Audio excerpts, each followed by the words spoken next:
Hello guys, good morning.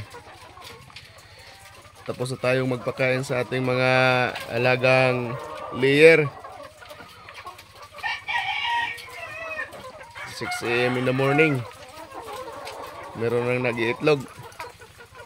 So dahil grabe yung init ngayon, kailangan talaga meron silang permanenteng tubig para hindi titigil sa pag-itlog ang ating mga alagang layer. So ito sila, ganadong-ganado kumain para marami ang kanilang itlog.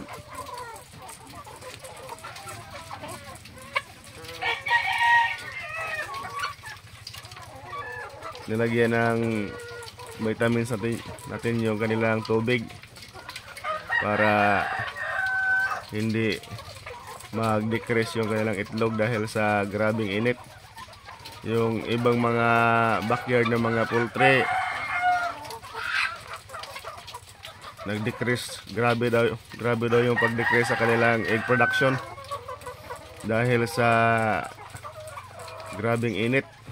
So meron talagang epekto ang grabing init sa ating mga alagang manok, lalo na kung hindi natin na-maintain yung maayos na temperature sa kanilang kulungan. Kailangan talaga nito well ventilated yung ating poultry house para hindi sila mainitan.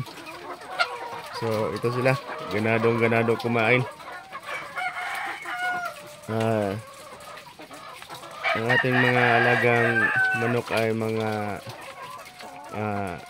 layers. Araw-araw sila umiitlog, pero meron din ibang hindi umiitlog. Out of 195 na lang sila ngayon. 200 po yung ating inalagaan, pero mayroong mga casualties o namamatay, kaya 195 na lang sila.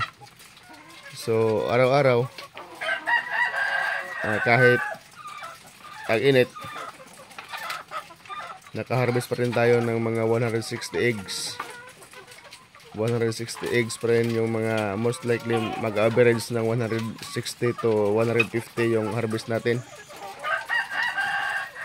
Medyo bumaba dahil affected sila sa grabing init, pero meron naman tayong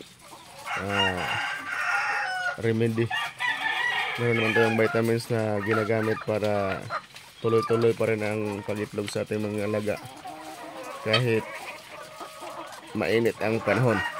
So yung mga ka-backyard, mga nagpo-poultry, mga backyard farmer sa pag-aalaga ng layer, kailangan talaga natin ngayon na alagaan at tutukan yung ating mga alaga dahil kailangan talagang meron talaga silang tubig mainom na mayroon talagang vitamins para hindi sila madaling masakit at hydrated po sila palagi. So kasi kung walang tubig, lalo na ngayong tag-init, mag-decrease talaga yung yung egg production. So ito minomonitor talaga natin para hindi tayo malulugi sa feeds, kasi ang mahal ng feeds ngayon kung hindi talaga natin tutukan yung yung kanilang egg production.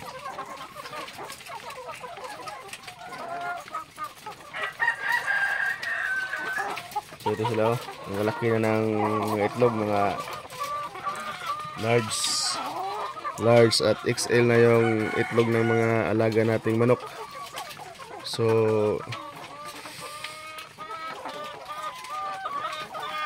sana tuloy-tuloy lang ang pag-itlog sa ating mga alaga para hindi tayo malulugi sa ating mga gastusin dito sa farm.